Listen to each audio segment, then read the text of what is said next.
Muchas personas creen que para poder perder grasa deben vivir horas y horas en el gimnasio entrenando, hacer rutinas de cardio interminables y cumplir con dietas extremistas y totalmente restrictivas. Pero la realidad es completamente diferente. Aún con poco tiempo y sin tener que caer en estos mitos sobre la pérdida de grasa, puedes llegar a verte mejor y a sentirte mejor. Lo único que necesitas es enfocarte en esas cosas que de verdad dan resultados y dejar de caer en esas mentiras que te garantizan resultados, pero que realmente no funcionan. Si eres una persona ocupada, ya sea por trabajo, por estudio, por familia o por cualquier responsabilidad que tengas, es normal sentir y pensar que no tienes el tiempo suficiente para poder hacer las cosas que quisieras como quisieras, ya sea entrenar mejor o comer mejor. Pero un proceso de pérdida de grasa no se define por el tiempo, sino más bien por la estrategia que utilizas. Por eso hoy voy a enseñarte cómo poder armar un plan para perder grasa sin tener que gastar horas y horas en el gimnasio, sin tener que hacer dietas totalmente restrictivas y absurdas que son exageradamente difíciles de llevar y sin caer en todos esos mitos que tantas veces nos han dicho. Para empezar, vamos a dejar algo en claro, y es que entrenar más no significa perder más grasa. Si bien el entrenamiento en un proceso de pérdida de grasa es un aspecto sumamente importante, que vamos a ver más adelante a detalle, no significa que entre más tiempo pasemos entrenando, entre más tiempo pasemos en el gimnasio, vayamos a aumentar nuestra pérdida de grasa. La pérdida de grasa principalmente es debido a un déficit calórico que, como he comentado en otras ocasiones, consiste en consumir menos calorías o menos energía, dicho en otras palabras, de la que el cuerpo necesita para realizar las actividades que hacemos en nuestro día a día. Eso lo vamos a ver un poco más adelante. En cuanto al entrenamiento, si bien es muy importante y nos da muchos beneficios, como el poder mantener la masa muscular en un proceso de pérdida de grasa y no perder esa masa muscular en ese proceso, acelerar nuestro metabolismo y dar un mejor aspecto a nuestra forma física, no es el único aspecto que debemos tomar en cuenta, porque al final no se trata de entrenar más, se trata de tener un plan acorde a tus objetivos y a tu estilo de vida. Ahora sí, vamos a lo importante. ¿Cómo podemos perder grasa realmente? Para perder grasa podemos hacerlo de 3 formas. La primera sería ingerir menos energía o menos calorías de las que el cuerpo necesita para poder realizar las actividades que hacemos en nuestro día a día. La segunda, que sería hacer más actividad física, por ende nuestro cuerpo estaría gastando más energía de la que estamos consumiendo. O la tercera, que sería la combinación de estas 2 primeras, es decir, saber cuántas calorías debemos consumir y hacer un déficit calórico leve y de manera controlada, y a la vez tener un plan de entrenamiento que vaya acorde a nuestros objetivos y a nuestras necesidades. Un ejemplo de esto puede ser saber nuestra cantidad de calorías que debemos consumir en el día, hacer un déficit de 200 a 300 calorías dependiendo de tus objetivos, y con ello, en cuanto al entrenamiento, inclusive podemos únicamente aumentar la cantidad de pasos diarios que hacemos y con ello poder ver resultados. Para un correcto proceso de pérdida de grasa tenemos 3 pilares fundamentales que son en los que todo plan de pérdida de grasa debería basarse. El primero de estos es el entrenamiento de fuerza, porque sí, el entrenamiento de fuerza es un no negociable en un proceso de pérdida de grasa, porque en el entrenamiento para perder grasa no debemos enfocarnos únicamente en las rutinas de cardio, sino también en los entrenamientos de fuerza. Porque los entrenamientos de fuerza son los que nos ayudan a poder preservar el músculo en esos procesos de pérdida de grasa. Muchas veces las personas, al no saber cómo hacer un déficit calórico correctamente o al no estar controlando bien lo que comen y el entrenamiento que hacen, todo por tal de perder grasa lo más rápido posible, tienden a cometer el error de simplemente perder peso. Que ojo, perder peso y perder grasa no es lo mismo. Al perder grasa estaríamos perdiendo únicamente grasa de nuestro cuerpo, mientras que al perder peso podemos estar perdiendo grasa, podemos estar perdiendo líquidos, lo que nos puede llevar a una deshidratación en caso no se controle de manera correcta, y en todo caso también podemos perder masa muscular. lo cual al final nos dejaría con el mismo porcentaje graso, que en un principio, pero habremos perdido únicamente peso, no grasa.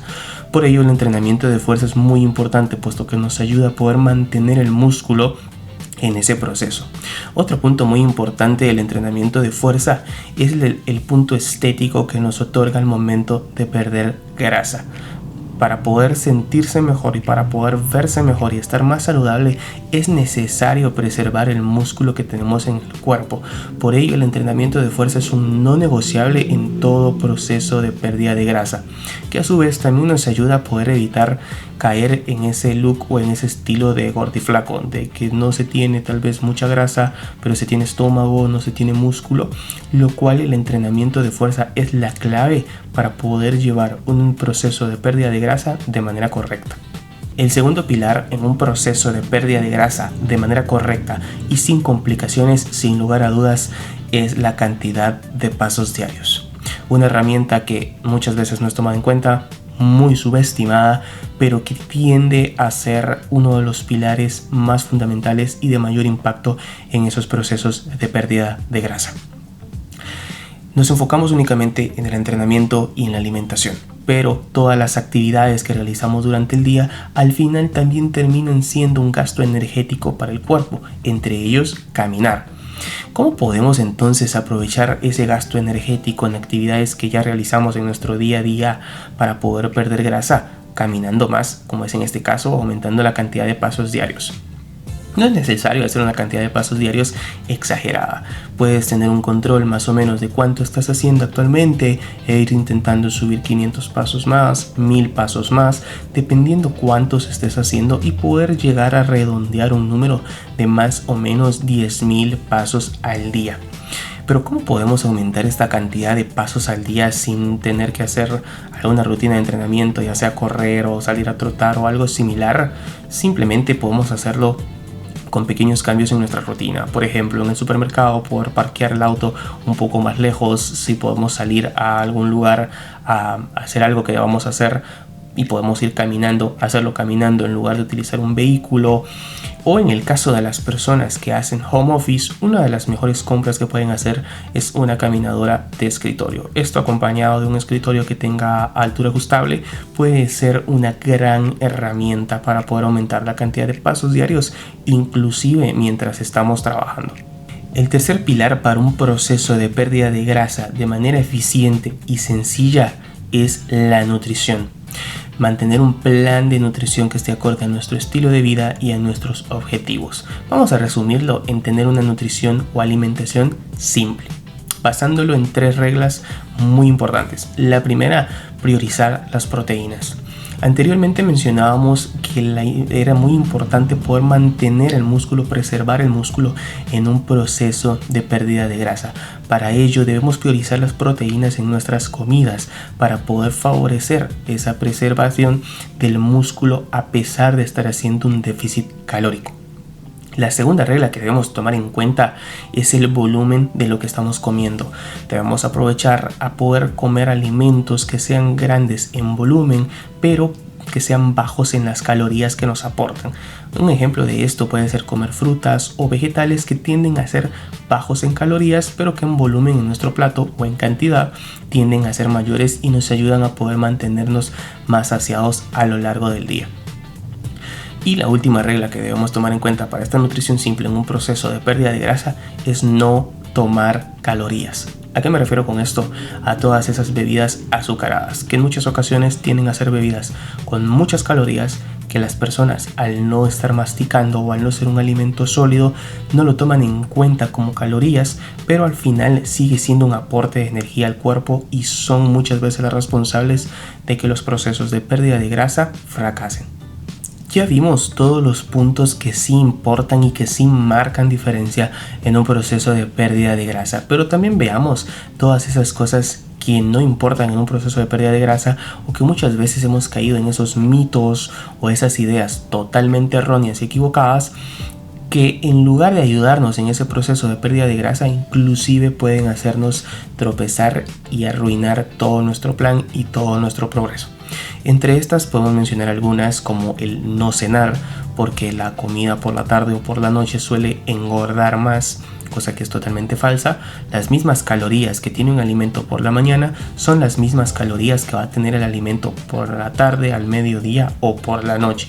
Eso no cambia. Sí es importante tomar en cuenta el no comer en horas muy cercanas a la hora de dormir, puesto que se ha demostrado que sí puede llegar a haber una variación en la frecuencia cardíaca y nos puede llegar a empeorar la calidad del sueño. Pero en cuanto a las calorías no tienen nada que ver. Otro punto muy importante que muchas veces nos suelen decir es no ingerir carbohidratos. Los carbohidratos no engordan. Los carbohidratos son un macronutriente esencial en nuestras comidas y que debemos incluir en nuestro plan de alimentación. No debemos dejarlo de lado. Muchas personas, al dejar de consumir carbohidratos, tienden a ver una pérdida de peso, no de grasa. Como mencionamos anteriormente, no es lo mismo perder grasa que perder peso, puesto que esas personas, al dejar de consumir carbohidratos, no están perdiendo grasa, están perdiendo líquidos. Otro error que tenemos muy común en esto es la típica toma de quemadores de grasa o suplementos que nos ayuden a eso, cosa que además de no ser saludable, no es recomendable, puesto que estos en sí lo que hacen es que te quitan el apetito o cosas similares y no son ni sanos ni recomendados utilizarlos. La verdadera clave para poder cumplir con un proceso de pérdida de grasa y poder ver resultados son los 3 pilares que ya vimos y evitar caer en estos mitos. Como mencionamos al principio, lo importante es tener un plan bien estructurado que nos ayude a poder llevar este proceso de pérdida de grasa de manera correcta. Un ejemplo de un plan que podemos tener para ese proceso de pérdida de grasa sería un entrenamiento de 3 veces a la semana de fuerza con una rutina full body en el que, depende del tiempo que dispongas para entrenar, puede llegar a ser de 1 hora, un poco más o poco menos, ya depende de cada uno. En cuanto a nuestra alimentación, como mencionamos antes, siempre priorizar nuestras proteínas, aprovechar el volumen de las comidas que estamos comiendo para poder mantenernos un poco más saciados y evitar consumir nuestras calorías mediante bebidas. También los 10.000 pasos diarios o a intentar alcanzar una cantidad similar a esta son los factores que de verdad van a marcar una diferencia y van a hacer que un proceso de pérdida de grasa sea tanto fácil como eficiente. Si estás escuchando esto y consideras que este año fue difícil, que no tuviste el tiempo para poder alcanzar esos objetivos, que no lograste hacer ese cambio físico que tanto querías y que te propusiste en enero, recuerda algo, no se trata de hacerlo perfecto, se trata de tener un plan que sea sostenible en el tiempo y que podamos hacer en nuestro día a día. Porque al final, un proceso de pérdida de grasa no se trata de magia, se trata de estrategia y una correcta estructura. Recuerda que si necesitas ayuda para poder crear un plan de nutrición, un plan de entrenamiento, poder terminar este 2025 de la mejor manera posible y poder comenzar el año 2026 con una ventaja, entrenando bien y comiendo bien, estando más cerca de tu objetivo físico, puedo ayudarte.